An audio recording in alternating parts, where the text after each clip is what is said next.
In a second-hand set of dimensions, on an astral plane that was never meant to fly, through wavering star mists, see the Great Atuin. Drifting onwards through space, atop the shell of the world's turtle, are 4 giant elephants, upon whose broad shoulders rests the Discworld. Welcome to Dining Table Discworld. We're reading through the Discworld novels and discussing them at our dining table. Be aware there will be spoilers for the current book and others in the series.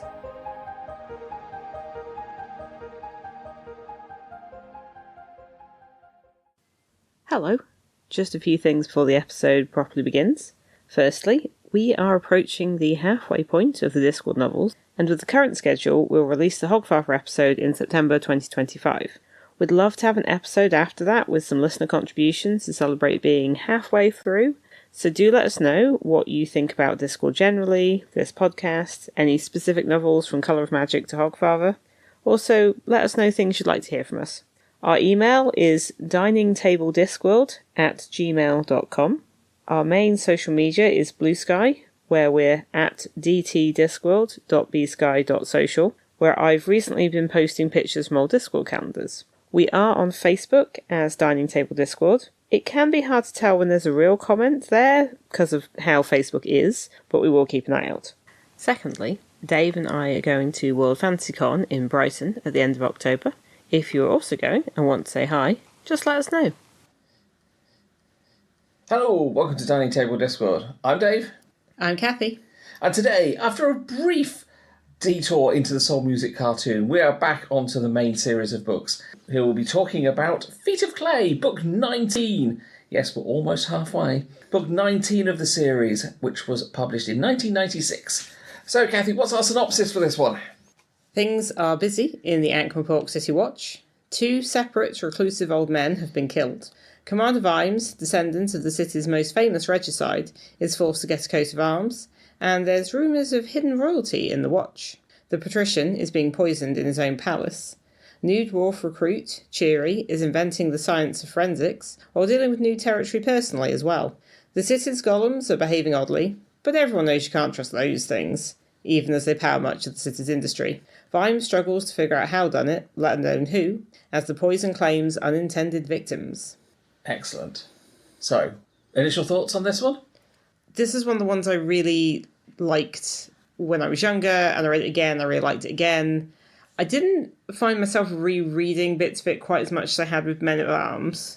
I remembered a fair bit of it, having reread it quite a few times in the past.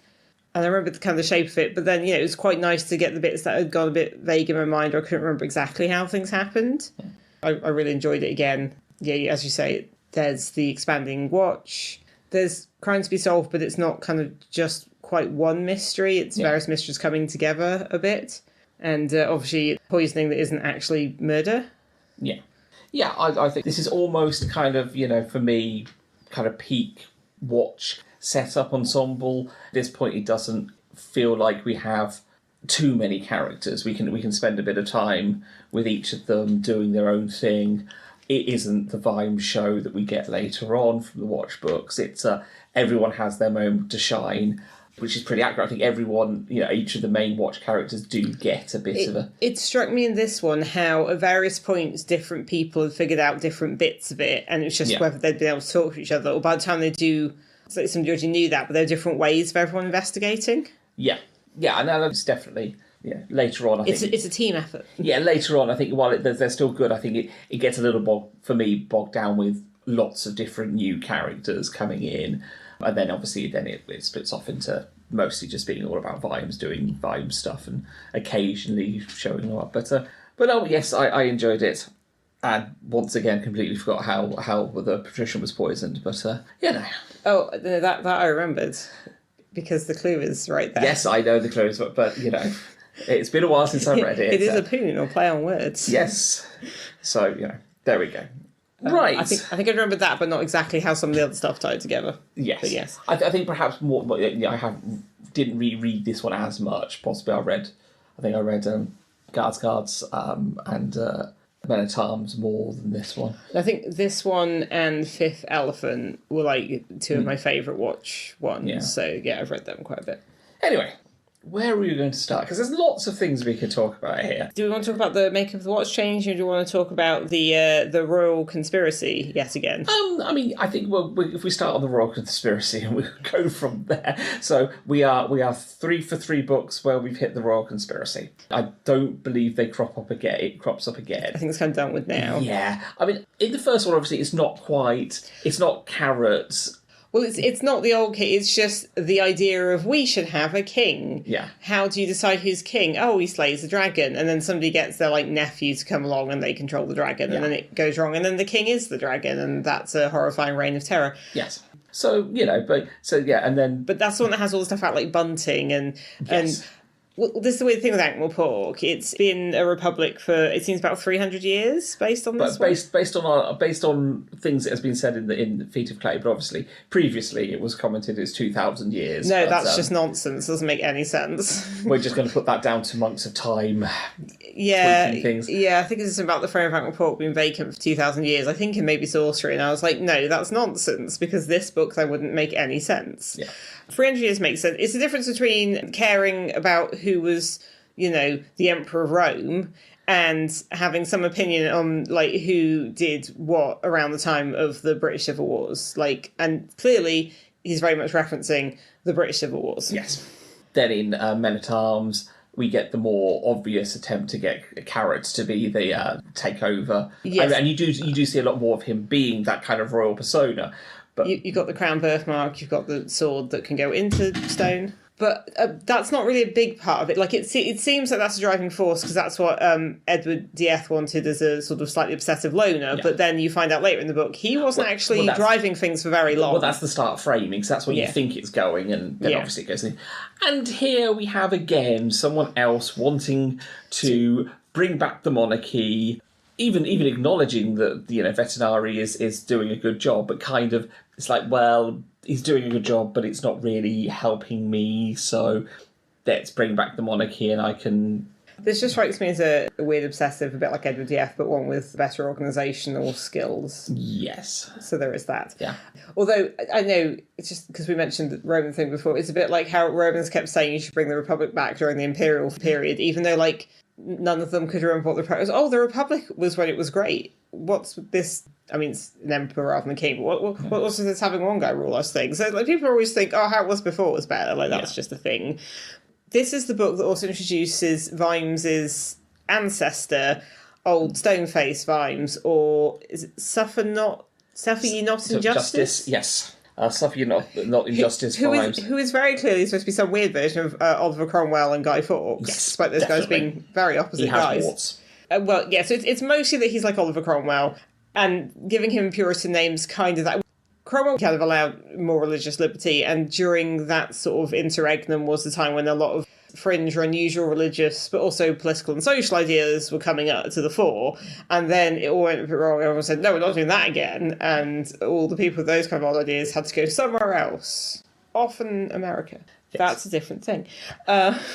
So Nob is in something called the Peeled Nuts, which is clearly a reference to the Sealed Knot, which in the UK is the main group that does battle reenactments of battles from the British Civil War. And I think people get very partisan as whether they're royalist or parliamentarian. Yes. Which, I mean, I can kind of argue both ways, because I studied that at A-level. Charles I was not a good king. And then no one had any plans for what to actually do when we didn't have a king. And that's where that all became quite temporary, because it just kind of relied on Oliver Cromwell holding things together. Because they say stuff about throwing an effigy of old Stoneface on the fire, so that's a little bit Guy Fawkes-ish. But it's kind of a little bit like if Oliver Cromwell, if one of his ancestors was then the chief of police. Yeah, I mean, old Stoneface was the commander of the City Watch. The old king. Lorenzo the Kind? Yes, Lorenzo the Kind, and we definitely think kind is in speech marks. Oh, it's very euphemistic. Yeah. It sounds like he was a monster. and it, it's the idea that, he did what is needed, and the people celebrated it for him. 6 months he was in power, and then they hung drum and quartered him. Thank you very much, and he was the one to do what was right. Yeah. I mean, again, go back to ancient history. There's this whole thing in Athens with the Tyrannicides, who were the two guys that killed the tyrant of Athens. Tyrant at that point just kind of being another word for king. also. And then Athens, didn't have a king for a long time until the whole Hellenistic period. But anyway, that is a different podcast. That is a different podcast again. But yes, it's sort of this idea that, because obviously Ankh-Morpork still has nobility. Yes. Like Lady Sybil's a noble, and the richest woman in the city, and you've got various people with titles and the kind of old the Assassin's Guild. Yes, and you've kind of got this old aristocracy that's still around. Obviously, managed to kind of cling on through it. But again, in classical Athens, when they set up democracy, yes, everyone could vote. Well, male citizens who were legitimate could vote. But you still had rich families, you still had family lines and aristocracy and people who were at the fore of things. So that is a thing that happens, which is why it's a little bit weird, because obviously Ankh-Morpork is very quite England-ish. Yeah. Although I have also heard people say it's a little bit like much older New York, but you've kind of got this idea that you have this aristocracy there, but no monarchy, whereas here, obviously, the whole point was the period that monarchy was just this sort of weird short time. Yeah. Although it wasn't like there weren't various other constitutional crises later. But obviously Vimes is someone who, it now seems, it's weird actually, because now Vimes has a regicide, anti-monarchist bloodline. Yes. And it's like, oh, well, that's interesting, because I thought the whole point of not liking monarchy was you didn't want things to be bloodlines. So that feels a bit strange. It's a bit like, oh, his ancestor killed a king, so he doesn't like kings. Like, he just didn't like kings and guards, nor did Fred Colin.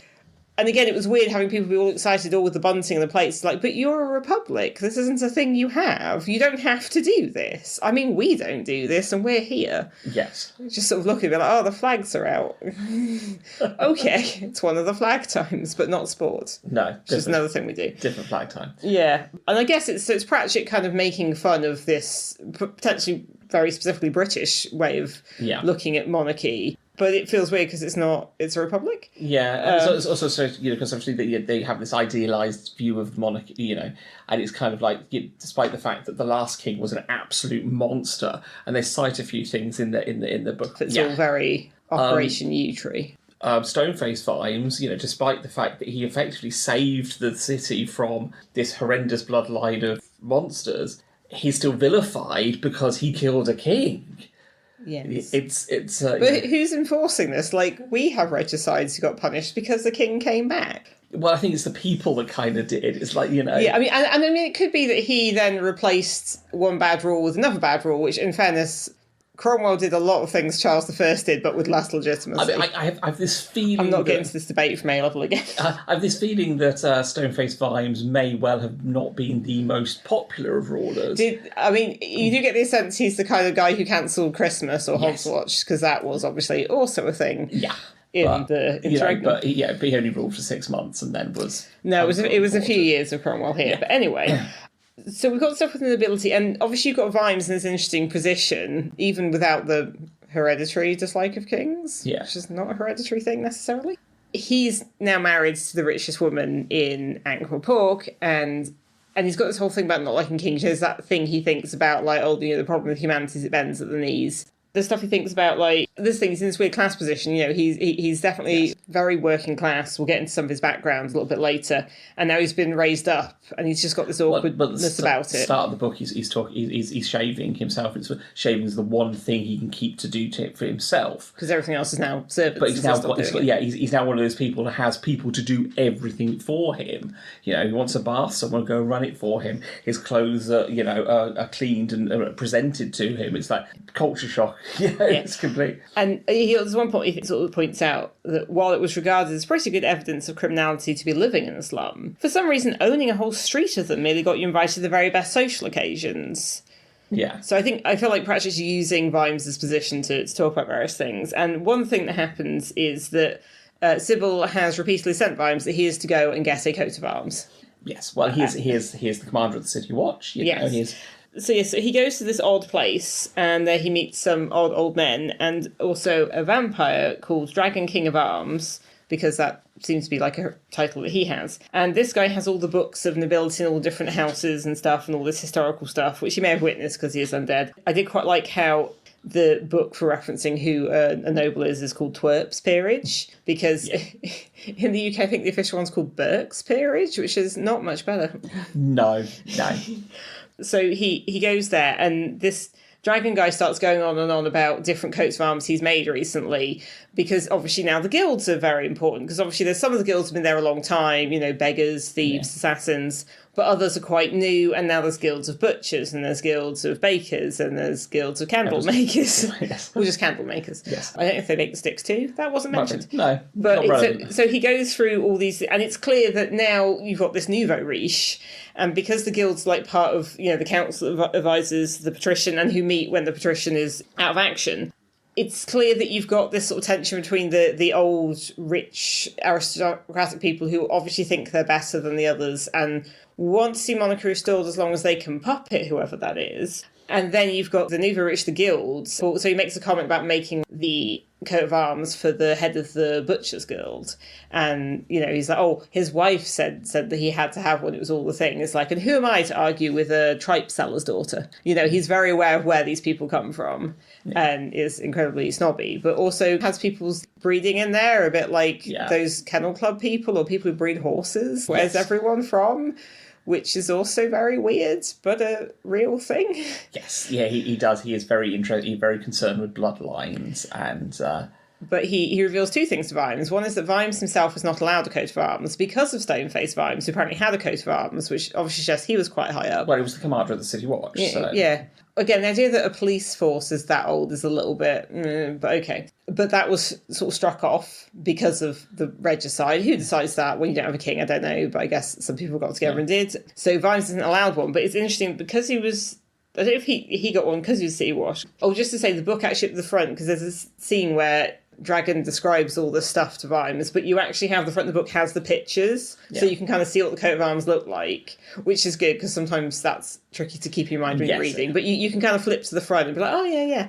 And there's a lot of puns and plays on words and clever wordplay, and some of it's not that clever. Some of it's quite obvious wordplay that makes you groan. And it's funny that something like Pratchett has a scene in which a character is seeing some wordplay and being like, oh, for goodness sake. And I'm like, yes, that's how it is. It's interesting that old Stoneface's shield, it had a marble head, so I think it must have been for him because Stoneface. But it also had fasces, which is an axe with rods on it, which is where the word fascist comes from. And since he had this because he was in policing, I feel like... Is that a thing? It just feels very relevant, like, now? Yeah. Was that intentional? I feel like Pratchett must have known. I think it just struck me. Yeah. But I think Pratchett doesn't do any of these sort of things without a good reason. And I think it was definitely a nod in that direction. Especially it's the 90s. The police hasn't got much better over the years. But so the other thing that Dragon reveals is the coat of arms of the Denobses. And Vimes like, Nobs? What, like Corporal Nobby Nobs?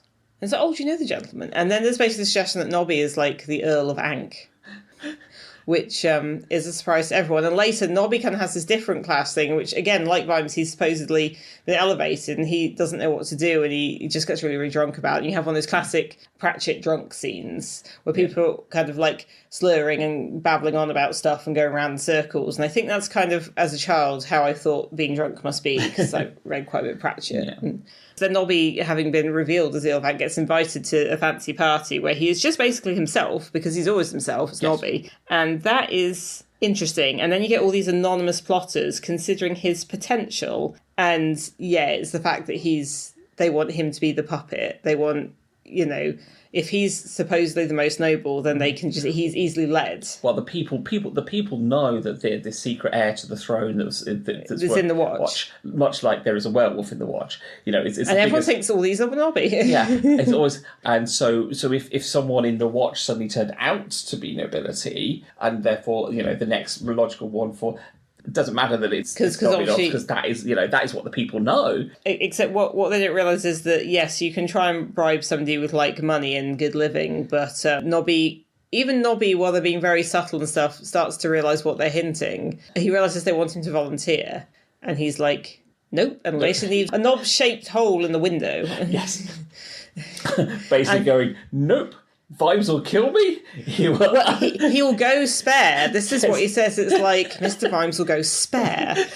I mean, he said that when, he thought Vimes would find out he was playing the king at the, reenactment. Yeah. The fact that much as he's being kings is he'll go Spain. Yeah.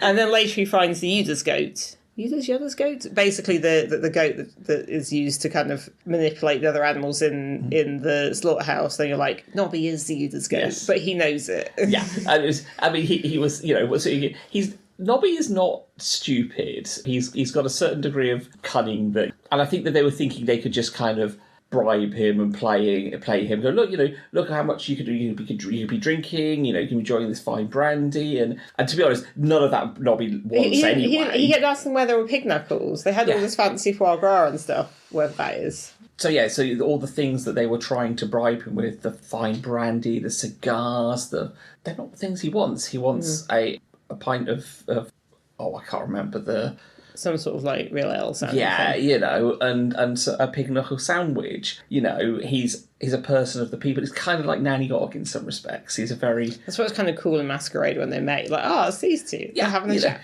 But to speak, he's like, nope, I'm out here. The thing is, if they got into a position where they kind of forced him to do it, he'd probably respect that more than them expecting him to volunteer as well. He's like, no one volunteers.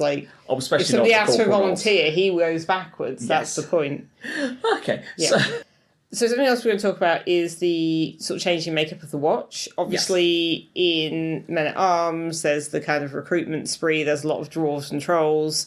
This has obviously been formalised somewhat now. We kind of saw in Masquerade, actually, that they've got different kinds of cops. You've got the Cable Street particulars I mentioned as kind of undercover people. Yeah, so at the start, Carrot's writing a letter home where he talks a bit more about the Watch. To kind of give you a bit of background, you don't see a lot of the expanded Watch other than the outside. You sort of see there's different people on desk. Sometimes there's a troll, sometimes there's a dwarf. There are obviously humans about.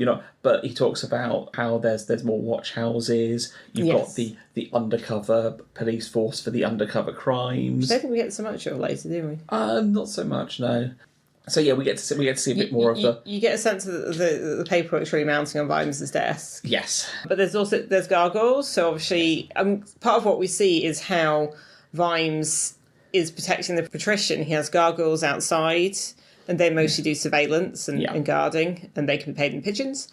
But he's keeping dwarf and troll guards on the patrician's palace, because it's sort of interesting, although they're obviously big parts of the city population, they don't seem to be any part of the leadership political machinations. They don't seem to be part of political life. Obviously they're not aristocracy, but they don't seem to be guilds either. The guilds seem to be all humans. Yeah, which again I suppose is... I'm sure it's some of the kind of metalworking gem ones you might have for few dwarves. Cheery was in the Alchemist Guild. Yes. So there's that. But it's this idea that Vimes doesn't want humans near it, and he definitely doesn't want Carrot anywhere near an endangered patrician, which then leaves him as the next person who could stand to gain. Yeah, because for reference, the patrician turns out has been poisoned, falling ill, and he needs to work out what's going on, who's doing it, and quickly, because... obviously you've got the whole werewolf thing with Angua, which is secret, but people are kind of starting to say, there's werewolf in the Watch, and they're like, is it Nobby? And then by the end, obviously, a golem. Yes. Which we will get to. But one of the new recruits, Cheery Littlebottom, who is a dwarf, but also is hired to be another different kind of police officer. Yes. Because Vimes has realised he needs someone who can look at things and figure out, in this one particularly, what was the poison? Where's the poison come from? Where's the arsenic? Find the arsenic. Why is there no arsenic anywhere? Yes. Which becomes a big thing with... Doesn't Vimes have a dream at one point that an arsenic monster starts coming towards him? Yeah. And so you've got Cheery who comes in, because it's basically forensics, but they don't have the word for that yet. No. So Cheery, gets thrown into a job really quickly, the only forensic officer, and then suddenly having to test literally everything in the palace. Yes. But the other thing that's cool about Cheery and why it's nice to have him is that Cheery introduces the dwarf gender stuff. So when Cheery arrives, Cheery is referred to as he, because dwarves are he's. Yeah. That's how dwarves are. Which, again, we've spoken about this a little bit before, particularly with kind of Carrot. But what happens is that Angua, being a werewolf, can sort of smell differences between people and knows that Cheery is she, and mentions that some of the other dwarf officers in the Watch are she, but they all go by he. Everyone's got layers of leather and chainmail, they've got beards, helmets, axes, dwarf. It's sort of dwarf first, gender, who cares? Yeah. It's very much a dwarf thing. But what happens is that when Angua speaks to Cheery about it, Cheery gets a bit bashed because Cheery is actually a dwarf who wants to identify as she. Yes. Which is not a thing that dwarves do. Or at least not in public, at least. No. Also, I just kind of realised when we're talking about this. Cheery's lab is the old toilets. Yes. You've just got some new gender stuff in some toilets. So that, I don't know how purposeful that was, but it's like a whole horrible thing now. Moment, yeah. Yes. What happens is that it says he the whole time, right up until Angua is talking to Cheery about this, at which point it just says Cheery the whole time. And then after that, it says she. Like, that's it. Cheery's a she now. So Angua takes Cheery out, have a bit of girl talk, because Cheery, it's clear, is sure that she wants something else, and she speaks to Angua as a human woman. And again, we've got another not like the other dwarves thing. Yes. Because the whole point is Cheery was in the alchemist guild. And again, that's cool. It's like, it's not just that Cheery is someone with gender stuff. It's like Cheery is someone with the various sets of skills. It's a new job. Well, she happens to have some gender stuff. And Angua's really encouraging and takes Cheery to Biers, Biers, the bar that Angua hangs out at. And then Cheery realizes it's full of undead and is a bit like, I don't really like the undead, especially werewolves. And Angua, who's obviously being perceived as a human woman, is like, oh. So you've got this interesting thing where Angua's being an ally to Cheery and letting her come out and giving her space to do that. But then Angua has to stay closeted to Cheery because of Cheery's prejudices. Yes. And then you've got Carrot. Now, during this book, Angua is thinking of leaving Carrot because she realises that Carrot doesn't like dealing with the fact that people are mean about her being a werewolf. There's always a lot of jokes, because a lot of the people in the Watch know, and they're always making jokes.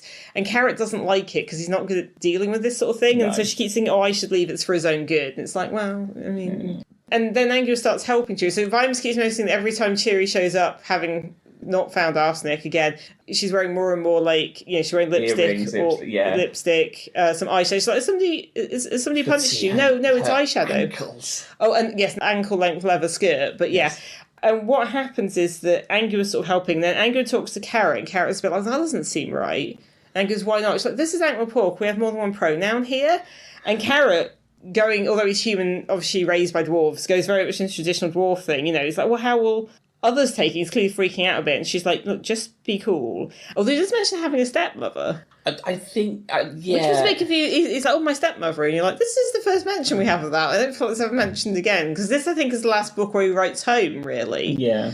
And that was just to provide a bit of background. I think it's that thing where Carrot then feels like, it's maybe a bit like how he feels about Angua. It's like, oh, people aren't going to like it. People are going to make... Like, he's a bit freaked out by it because he's not used to dwarf and female.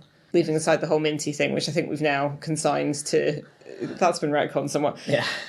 But he's also like, well, how will the others take it? And then what happens is Cheery's sort of trying these things out over a course of some days. And then some dwarves come in, officers come in, and Cheery's at the desk. And you can see her ankles. And it's interesting. So two are outraged and tell her off. And poor Cheery, she sort of hoped Angua would be around. She's like, everyone seems a bit calmer and less agitated around Angua. And it's like, yeah, because they know the thing you don't know. Yeah, so two are like, oh, no, outraged, and she's a bit nervous, but she stands her ground. So, there's no rule. One awkwardly gives her a compliment, and then one of them is a bit like, can you lend me the lipstick? Which is, it's just this kind of rage of, people are gonna, when you're your authentic self, and that's against your society, that there is a range of reactions. And yet it's interesting that Carrot is freaked out by it and Angua tells him not to be, and Cheery doesn't like werewolves, so Angua's staying closeted with Cheery. But then you have the golems, which I think is the next big thing to talk about, but it's just quite complex. Everyone has their own prejudices, because Angua doesn't like golems. No. They are machines. They're unalive. Unalive. And so she refers to all golems as it, whereas Carrot and Cheery... Well, Cheery's a bit like, oh, it's like a slave. And Angua's like, no, because it's not a person. And then Carrot's the one who starts saying he. Yeah. So it's interesting that Carrot seems quicker to recognise a golem's personhood than he is to recognise a fellow dwarf's gender presentation. And then Cheery, is kind of coming out and is quite okay with golems but hates werewolves. So it just sort of shows there's a lot of intersections of people's biases and prejudice and stuff. And it's not like a simple, well, these people don't like these other people because of prejudice, and that's bad. It's like everyone's got their own things they're brought up with and way they think of things, and maybe it needs to be a bit challenged for everyone. It's not stated like that, it's just part of the story, but it works. Exactly, yeah. And I think, for looking at dwarfs and general, I do wonder whether the idea is that you could be known as a female dwarf, but the idea of presenting as a female, similar to a female human. Well, yeah, I think the idea of having two different gender presentations is seen as a human thing. Yeah, I think you could. Yeah, I think it's sort of been alluded to before. For the purposes of courtship and reproduction, dwarves don't necessarily know until you get to that point, and everyone figures out if they're compatible, which does mean that there could be any number of queer relationships. You'd have what we call that, and you'd have no idea because everyone's just he. Yes. And then maybe some unions have kids and some unions don't. But, I mean, I think at the point where one of them is pregnant, kind of gives away. At that point you kind of can go. Yeah, but that's just the thing. Sometimes dwarves make other dwarves. Yes, but the idea. But everyone's he, which then is why it's kind of weird that Carrot says mother. But I think it's just. I think it's kind of an evolving thing Pratchett's just come up with, and now he's said to make it. This is the idea of presenting differently, the idea of actually wanting to say, look, I want to look different to what...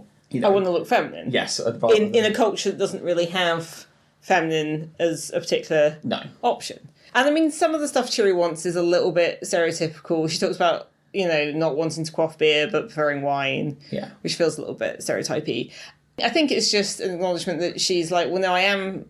female, and actually I want to be known as that. Yeah. And that's the thing that's weird.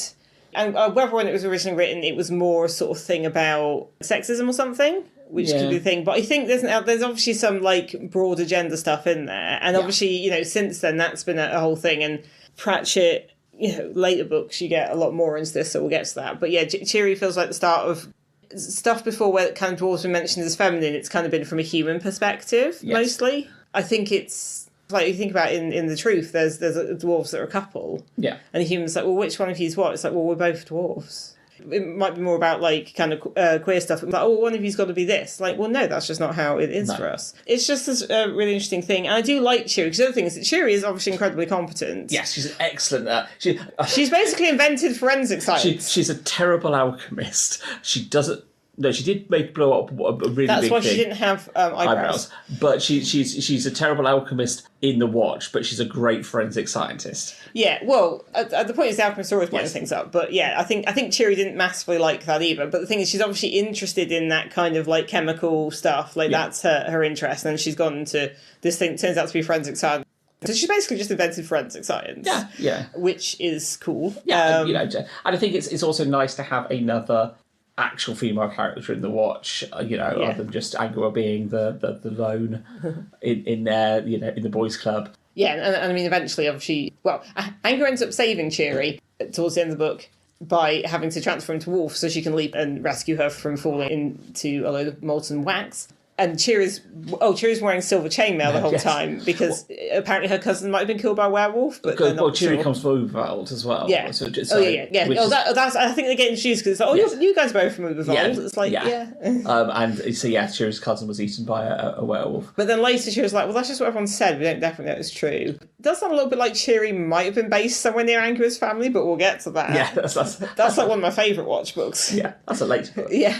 But I think the point is Cheery's come from a background where the werewolves were like these horrible ruling people above ground who weren't very safe. So, of course, she doesn't feel great about werewolves. But then when she was Angua's one and Angua saved her, she sort of starts to be like, okay, maybe they're not all bad. So did we want to talk about the golems? How do you say it? Golem. Sure. Golem. There's a number of pronunciations here. So they're have they been mentioned much before? No, I think this is their first real appear. But yeah, I don't think they were mentioned at all. But the idea is that they're supposed to be in kind of every facet of Ankh-Morpork, just kind of doing the dirty jobs that nobody wants to. Well, it's sort of like machinery, or it's the stuff that's hidden. So you think about it, you see a shop or a restaurant, you don't see the people in the kitchen generally. You certainly don't see the lorries that come in bringing food. You don't see, it's that part of civic life that's all hidden away and boxed away, particularly in modern day, which I think was a bit more out in the open in the kind of early modern period you've got here. But they are basically, and I think this is where some of the Industrial Revolution stuff, which is obviously such a theme of Discworld more broadly, sort of starts to come in. I mean, so golems are from Jewish mythology, and the idea that you've got these figures shaped out of clay, and then there's words in their heads that mean they come to life and they can do a job. And they're very good for manual, repetitive work. You have to give them very specific instructions. They can just do repetitive work. They don't sleep. They don't eat. It's robots, isn't it? Yeah. And I'm considering the word robot originally came from a word in a play, and I think actually meant menial worker. in Russian, I want to say. They're kind of a mechanization, but like a hidden one. But because they're human-shaped... And they can communicate as well, Yeah, they can't talk. That's the thing. They can write. So they have like slate boards with them, and they write things on that. So they can understand, but none of them have mouths. So no, they have tongues. I think they got mouths, but they got not tongues. No, I don't think they got mouths. When Dorful's being recreated, Carrot tells he's told how to give him a tongue. Yeah, but I didn't think they had mouths at all. But anyway, okay. So, and it's sort of thing, every time someone mentions them, it's like, oh, yeah, like, we've got one, and it chops all the wood really well. I mean, Dorful, who's the main golem character who ends up joining the Watch, he works in the slaughterhouse, so he, basically does all the kind of, like, jointing and all the meat stuff, and he can just do it and all the time. And at one point, when Dorful describes work, Cheery says, oh, that's awful, and Dorful says, close. Well, he writes close. Yeah. I only just got that this time, which is that it's awful. But yeah, it said they keep going, and then all the people that own them are a bit like, oh yeah, it gets loads done. It's much better than any other kind of work. And it's like, oh, but they are weird, and I don't trust them. Yeah. And everyone's got this story about they know somebody whose golem went off, got the wrong instructions, or they weren't told to stop, so they made thousands of matchsticks because they just kept going. Or like they made a table with like 100 legs. Yeah, because they weren't. It's a little bit like the Magician's Apprentice thing. Yes, yeah. The idea that you ask it to sweep and the spell keeps going and going and going. They doesn't stop. They're these strange creatures, which is kind of computery sort of. But also they work and work. They don't have any doubt except for these mystery holy days. Well, I think the idea is the words in their heads need refreshing. And this is the thing. It's sort of like the priests don't seem to... Like, they are kind of... Well, they've been outlawed by the priests. So you can't make more of them. Yeah, so you can't make more. The priests hate them because... Well, And, I mean, they're just very interesting as a concept. The nature of free will, of slavery. Because the point is, Cheer is the one that says when her and Angu are looking at the abattoir, and Dorful describes its work, and Cheer is like, oh, that's slavery. Because, they work all hours, they don't have to sleep, they don't have to eat, so they're not paid. No. I mean, they're seen as property. And Angu is like, well, no, it's an it. Angu is the one who's like, no. And then Carrot is very much like he quite quickly. The last thing one of the old men saw before he died was a golem, and he has a little bit of paper with writing on in his mouth, and that's like a golem's attempt at first aid, because the words in your head are what power you. Because if you flip one's head open, take the words out, it just powers down. It's just a terracotta statue. So they sort of realise it looks a bit macabre at first, but then there's a realisation, particularly I think as Carrot starts to try and get to know him and talks to Dorful as like a person, and again he sees him as a person much, much quicker. He realises, no, he was trying to save... The old man was dying, so he tried to save him the only way he knew how. He put words in somebody's heads. Yes. It turns out what happens is loads of golems have gotten together and they've tried to... Well, create more. They've created a new golem. Which I think they kind of... Again, we're on to kings again, because they tried to make themselves a king. Yeah, they seem to make... It's an interesting... I'm not sure what kind of drove them to make, this idea that they wanted to make someone over them, someone who possibly could... Yeah, it's weird, because it's not described as being like it's kind of both their child and their ruler, because the point is all the golems contribute some of their clay to it, but it goes mad. Yes. Because it doesn't... The words in its head are different or something. Yes, they try and basically give it different words to try and make it... Yeah, I think they're a bit like, well, we do what we do because we have the words in our heads, but if we wrote better words, maybe that makes someone better. But you can't make someone be... And I think they wanted some form of freedom, but it's interesting that the freedom they want was still being ruled over. Yeah, well, from them, one of the rules is that a golem must have a master. That is. Yeah, and so you do wonder. Is it that they're making themselves? Well, they're making themselves a master. They find some of the. They gave too many words. It's like some of the words in it are create peace and justice for all, rule us wisely, teach us freedom, lead us to. That's a lot to put on anyone. Yes, particularly something they just made, because that's the thing. It's also sort of their offspring as well. Yes. So, I mean, that's a heavy load. It's also interesting, all the golems have, I looked it up, all the golems, I think, have Yiddish names. So, Dorful means idiot or bumpkin or holy innocent, although this is just based off a very quick internet search, so if this is wrong, like, it could very well be wrong. There's one that's called something like Schmeckel, which is where the word schmuck comes from. A lot of the Yiddish I know is also from American TV, so again, deeply inaccurate. But I noticed one was called Dybbuk, and I was like, is that not a kind of like Jewish ghost? And yeah, that's another mythological thing. But the sort of king golem, the weird golem that was the one that did the murders, was called Meshuggah, which I did look up, and I think I got it right. It means like crazy or insane. Yeah. Which again, I have heard on TV, but I'm always a bit wary with American TV. But yeah, so obviously that's the thing Pratchett's done. But although there isn't Christianity on this, there isn't exactly Judaism on this. But he's acknowledged where this concept's come from, what he's using. It's this idea that they've made this thing and now it's not happy about it, and it's making it everyone else's problem. Yes, and I think it's interesting that they try to, it's almost a way of bettering themselves by creating a master for themselves that is their aspirations, that they can hopefully mean that they can be elevated. Because at one point, people think Dorfel did the murders, and so he's arrested. And it's like, well, is this an arrest or is this confiscation? Is he a person or is he property? Because if he's a person, then maybe he's being charged with murder. But if he's property, then he's just a weapon. And then the golems get together and they have an argument, but because they can't speak, it's all written on the walls of a cellar, just over and over, all over the walls. That must look crazy. And then they start killing themselves. Although, again, someone's like, oh, it's gone crazy, it's killing itself. Because, they work with it. The whole point is they do dangerous jobs. Lump hammers coming down and saws and all this stuff because they're made of terracotta. So yeah, it's safer. And they can be patched. That's the other thing. They're supposed to be very old because a lot of them have been patched up so much. They've just got all these, all this clay over them. And then suddenly this is happening all over the city and they're all writing stuff about regret and clay of my clay. There's 12 specific ones creates that got King Golem.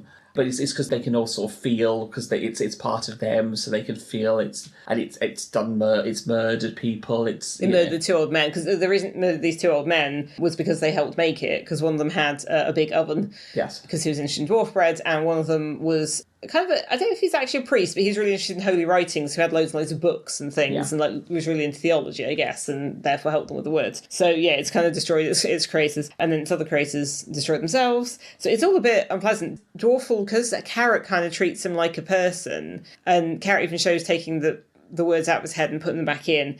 Dwarfel's the one who sort of seems to have a weird crisis, and then he kind of starts doing things for himself, and then he starts to free things, because of course he's in an abattoir and there are loads of animals everywhere, so he frees them, and they just mill around. He's writing no master.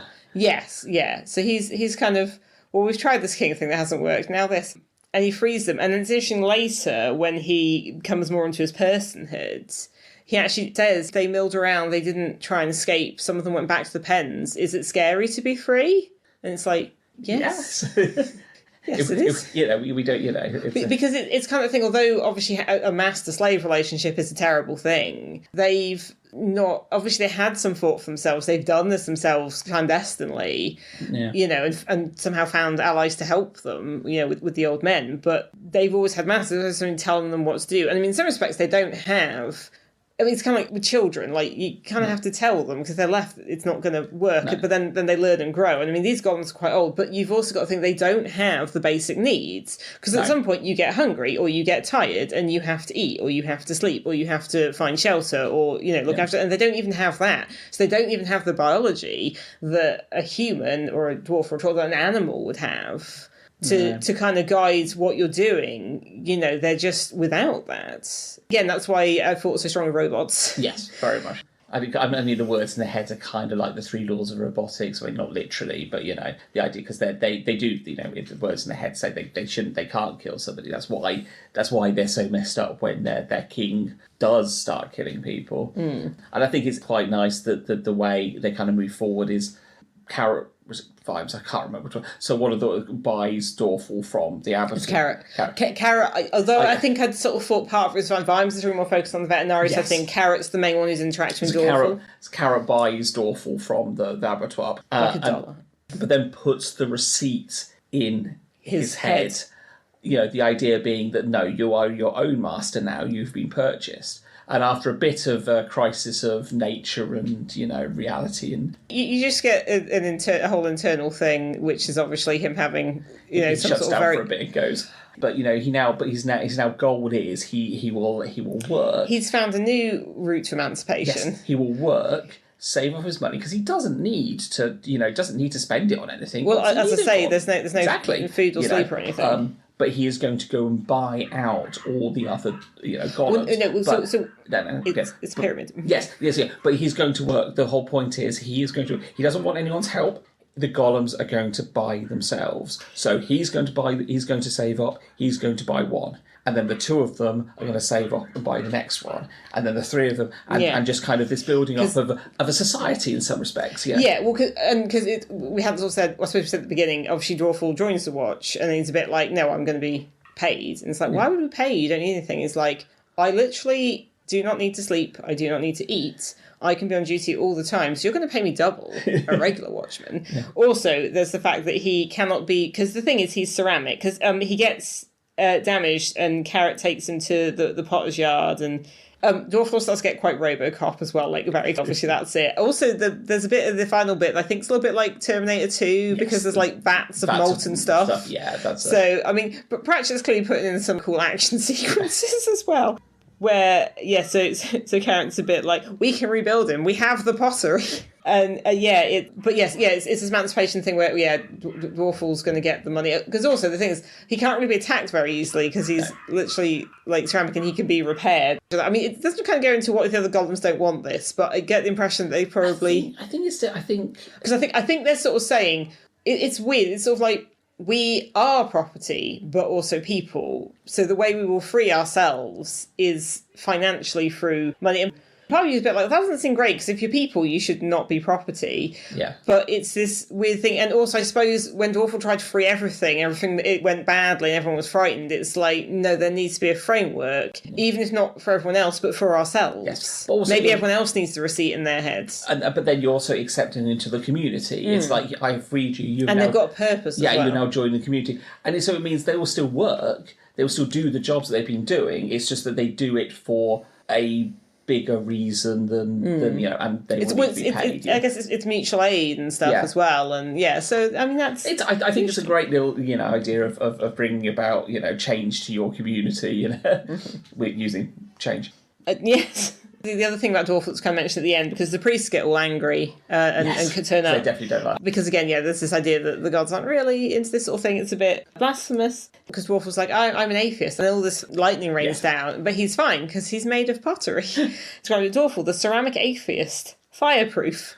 And what happens is all these priests are trying to say, and he's like, no, I will believe in any god that you can explain to me in rational debate. And they're like, what? But like, look at this. Like, no, that's not good. It's like, do you call that an argument? It's quite funny. And then what happens is Hunan Ridcully, who's the head priest and obviously brother of the Arch-Chancellor, at one point calls him the old China.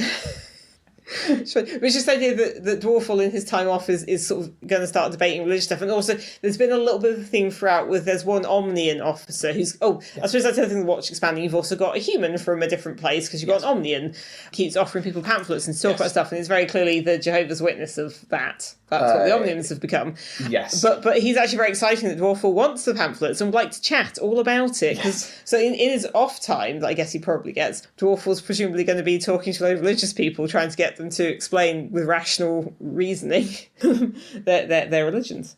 Not something I want to be there for, but I guess somebody's got to do it. Well, yes, so I'm sure they will enjoy it a bit.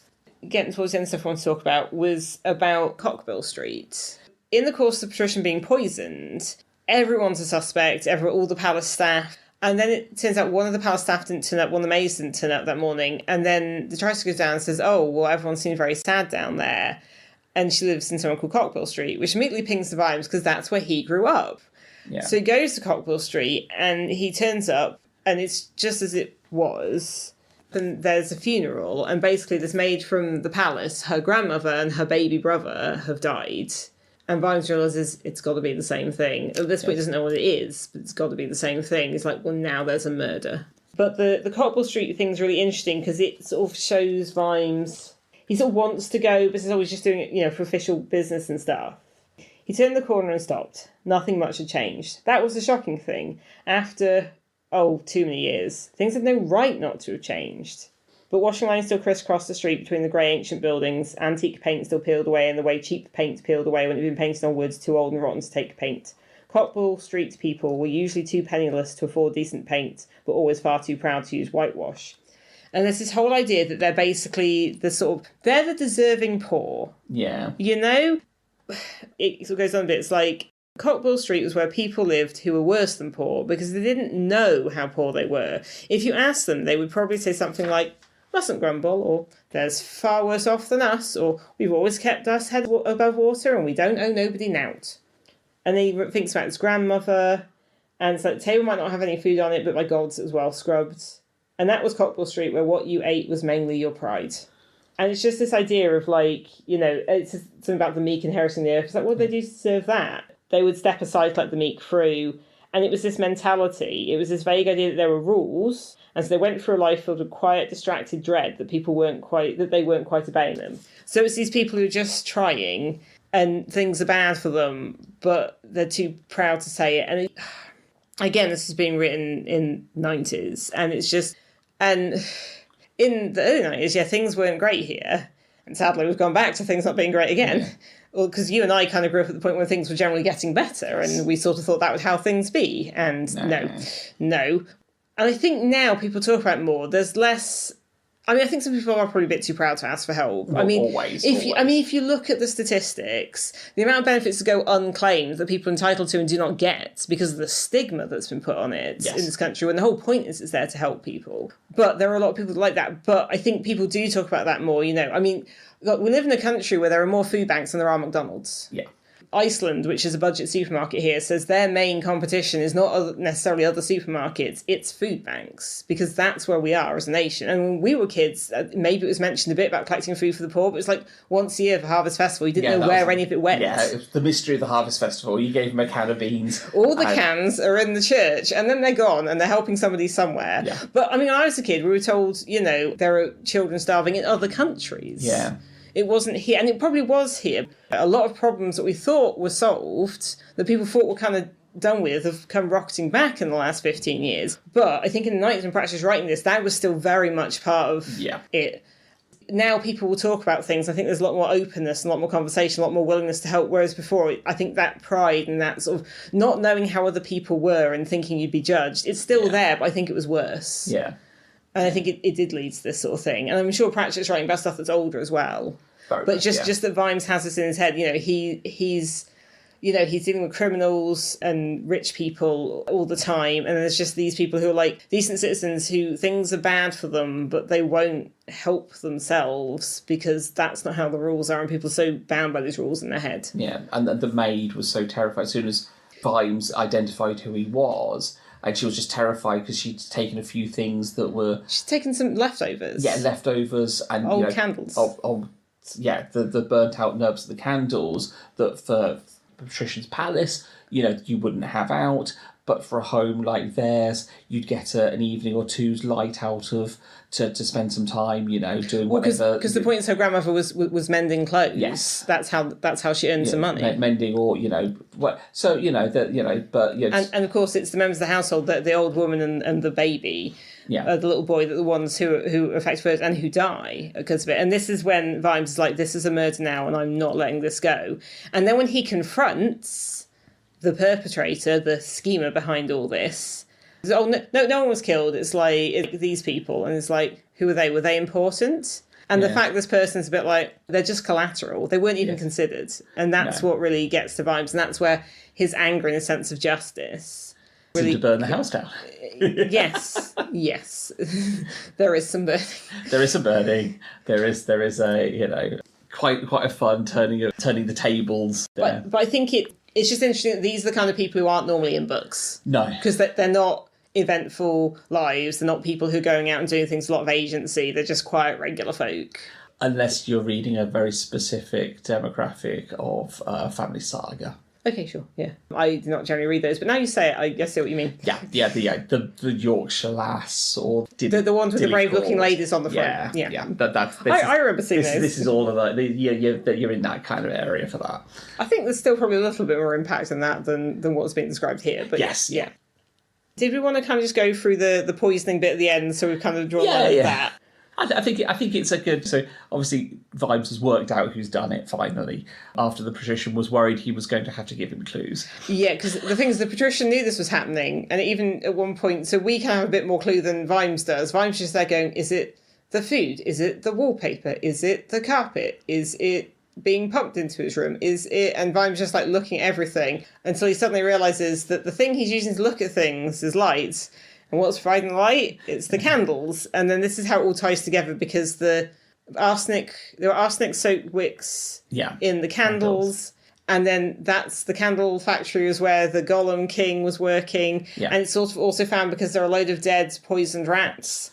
And we get to meet an early Feegle in the Wee Mad Arthur. Well, I think he says he's a gnome, but yes, it's a tiny guy who's very aggressive and very Scottish, who ends up saving Fred Colin, who just popped round to see them and then gets tied up, and then he rescues him, and then Colin gets caught in the chaos of the animals and decides he's not going to retire to a farm because he just spent a while riding a bull and then slipping around in the remains of stuff that the animals left behind. Oh, and then he goes down the creek you go down with no paddle. Yes. Because he ends up being rescued through the sewers, so yes. But he got a little bit too close to nature and didn't like it. Yeah. Wee Mad Arthur basically sources rats, because obviously dwarves eat rats, so he sources rats for the dwarf. Yeah, there was a batch of poison, a bad batch of rats that made people ill. Yeah. Led to Gimlet having to serve chicken. Shaped as rats. Yes. Rat nuggets. Yes. It's like those dinosaur shapes you get out of chicken. Yeah. Except, like, chickens are dinosaurs. Yeah. So there's all these bits that kind of come together, and that's kind of how the golems were involved a bit. Then, this is the horrible pun, the guy who does the candle maker who has the coat of arms has a thing with a fish on the top, but it's got a light in it, like it's a fish lamp. Yeah.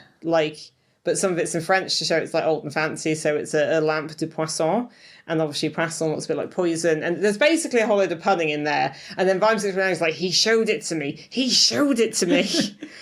saw all these horrible puns, silly references and things, and then, as soon as he realises... I think the thing was the dragon was so arrogant to think that this, Vimes wouldn't... This jumped-up copper. Yeah, wouldn't be able to solve it. So in the end, Vimes... Whereas obviously Vetinari knew. Yeah. But Vetinari kept having to poison himself. Well, he allowed himself to be poisoned, but it actually shows him at one point getting a candle and like a knife and getting like, it's like, he better figure out soon or I'll have to start dropping hints. But there's a bit where Vetinari is talking to his secretary Drumknot and is sort of saying about, letting Vimes, because Vimes has to figure this out, he has to get ahead of steam under him. If you tell him or if you lead him, it won't work. And then Drumknot's a bit like, it seems it's lucky for you that Commander Vimes exists, otherwise you'd have to invent him. And Vetinari's like, well, I rather think I did. So it's again, it's the idea that Vetinari's kind of puppeting Vimes. Vetinari's puppeting Vimes in order to help... Vetinari's puppeting the entire city. Yes, but in order to kind of guide social... construct Yeah, because one of the things with the Dragon King of Arms is that and we know early on, in fact, that he's involved because there's this little vocal tick, and early on a conspirator is talking to somebody else and does the vocal tick. She's like, it's this guy. Yeah. But you don't know who he's talking to and you don't know why or how, unless you read it before and then you start to remember. But his whole thing is that he has all those books, of aristocracy, and this I think is sort of started the idea that vampires get a bit obsessive over things, because his hobby or special interest seems to be tracking all these bloodlines. And he actually makes a point to Vimes a bit like he knows who Carrot is, but he also knows that Carrot's in a relationship with Angua, and he's like, well, we don't want a king who has puppies.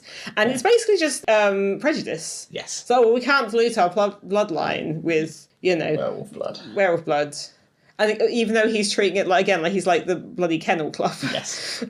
So it's again treating humans and puppeting them, and so he's happy to have Nobby be the figurehead so that the aristocracy can keep doing what they're doing, and that keeps him in his influence. So that's the thing that Vimes burns. Yes, he burns. Yeah, he rescues all the animals, the Heraldric animals, because obviously you have actual animals posing for the things, because that's the coats of arms. Yeah, it's just a fun joke. And then he just basically burns it down after poisoning the Dragon of Arms with holy water candles. Yeah. So which is slightly strange, but why not? Well, it's basically returning the plot back to centre. Yeah. It's like, arsenic won't hurt me. It's like, no, that's why we dip these wicks in holy water. Which again, the slight thing of having vampires that have these sort of things, but there's not like Christianity to base it off of, but I guess like general religious stuff. On the topic of vampires, Yes. we do have a bit of a running joke throughout, which is basically the vampire managing to pick the worst jobs possible for a vampire. A vampire keeps showing up at the watch house and complaining that he's been murdered because various of his jobs he keeps dying, and it's like, maybe you should stop doing this. He was in a pencil factory, so he got staked. Things like the he was working at a warehouse selling religious artifacts. Yeah, so of course, holy water. I think basically. I think wasn't this like that? I feel like something with garlic. Yeah, all of these silly things that and I think it's kind of hinting a little bit about later on in the Truth we meet, or might be earlier in the Truth actually, Otto van Schreck, the photographer. Otto's in the Truth. Yeah.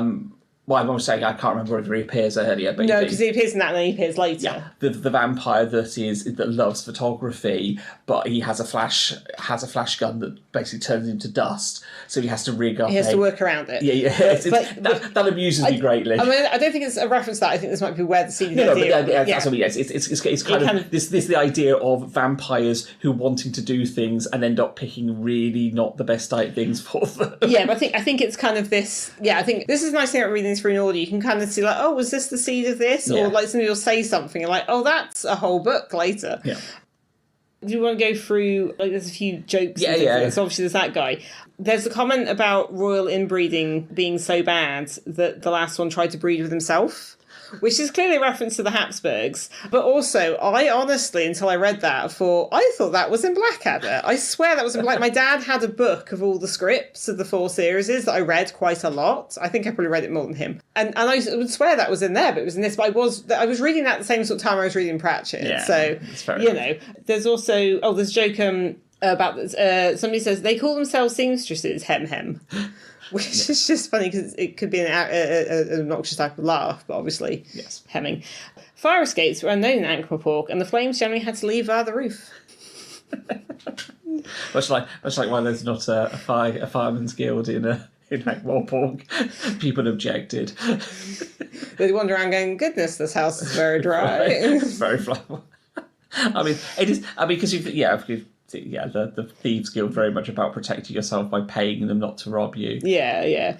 Talking about references later, there's a bit where, I can't remember exactly what it was about, but something like being a cog in a glass clock. And I was like, glass clocks. Yeah, you get to see that later. Yeah. I already mentioned the week in rebuilding, we have the pottery bit, but yeah. There's one bit where Angular says to Cheery, I think after she explains about the Yudas go a bit like, you pick up all sorts of odds and ends of stuff in the watch. And I feel like that kind of describes these books, certainly this period of the watch books, very well. There's all sorts of stuff packed into it. There's characters, there's information, there's stuff about the city, and it's busy like the city or like the watch itself. Like there's all this sort of stuff in it. They feel, whereas some of the other books are a bit, the location's what it is, and you've got that, and you like Lanka gets described in different ways, which showing like it's hilly and it's rural, and you might have specific bits, but there's just so much packed in. It's kind of like that thing I have about the difference between country miles and city miles. There's just so much more stuff because there's so much more people and events, which is not to say the other books aren't full of stuff, but it just sort of has this kind of like packed busy sort of feeling, which feels quite vibrant like a city. So there we go. So in the end, the patrician is saved. He would have saved himself, but yes, he's officially saved. The watch gets another dartboard in thanks from the patrician. I mean, they've already opened several watch houses. Yeah, but you needed to try to keep playing darts. So all wrapped up nicely. So yes, another excellent watch book. Yes. I think introducing Cheery as an ongoing character and kind of opening up that forensic side of things, which again, Vimes originally describes as, I'm not even quite sure exactly what this is, but I need somebody where if I say, is it this, they can kind of look into it and figure it out, which in this book it's mostly, is it arsenic? But Cheery also does the photography and the zooming in and enlarge. And the it's a bit like, you're a weird mister. I know this is definitely as I say, I think this sort of period is definitely my the area of the watch I enjoy a lot. So definitely want to read. So with all of that, we'll be back next time with Hogfather. Yes, we will probably be reading Hogfather in July. which is interesting, but I am assured by Ben McKenzie of the Pratt Chat podcast, which people should go check out, that Hogswatch in July is a grand tradition down under, so I guess that will be for our Southern Hemisphere listeners, should we have any. We'll just have to, while we're sweltering in whatever stupid temperature Britain gets up to this summer. I don't think we can reset. We've just mentioned Australia. It's not actually that hot here. We're just not used to it. But yes, it's not super wintry. But definitely not super wintry. We will do our best. Maybe it will help us cool ourselves. Well, you see, which I think The Hogfather is one of my most read books, so I'm definitely looking forward to that. And that would also be halfway. Well, not quite halfway, but it will. I think we've decided to go with rounding it. So yeah, it's halfway through. Yeah, because for the numbering unit we're using, Shepherd's Crown is 41, and I think that one will be its own. Yeah, that's the only one that's not a reread for me. I've not read that before. So, yes. I'm basically taking several years to go up to reading that one book. So yes, for us, there's 40 books for the and then the last one. So yes, we'll be halfway through. So it'll then also be time for the second quadrant review, or the halfway through review, or the semicircle review. Quadrant 2, halfway through. There we go. If you do have any feedback you want to give, any, this is your favourite novel that we've done so far, what you've thought about it. If you want to tell us stuff about how we're doing, about Discworld, about anything you like, particularly from this first half, anything you're looking forward to, let us know. Yeah, anything like that. Our email address is diningtablediscworld@gmail.com. We are also on BlueSky at dtdiscworld. Yep. And we are on Facebook a little bit. We're not on there loads, but if you post something, we'll probably see it. Yes, and that's under Dining Table Discworld as well. We also, these are kind of going up on YouTube, aren't they? But they are on YouTube as well, yes, under Dining Table Discworld. It will tell me if you've commented there. So yes, you can find us both. These are going up as videos on YouTube and a podcast on YouTube, because it's all automated. But the videos don't have anything visual. No, it's got a waveform on it. Oh, okay, sure. It's basically us. We don't have time to do anything visual. We're just doing audio. That's... And frankly, we're also doing this around our dining table. Our camera setup would not be that brilliant, so. It'd just be us that wouldn't be very interesting. We'll also have to tidy the background up, and So, with all of that, we're going to say, see you next time. Thank you for listening.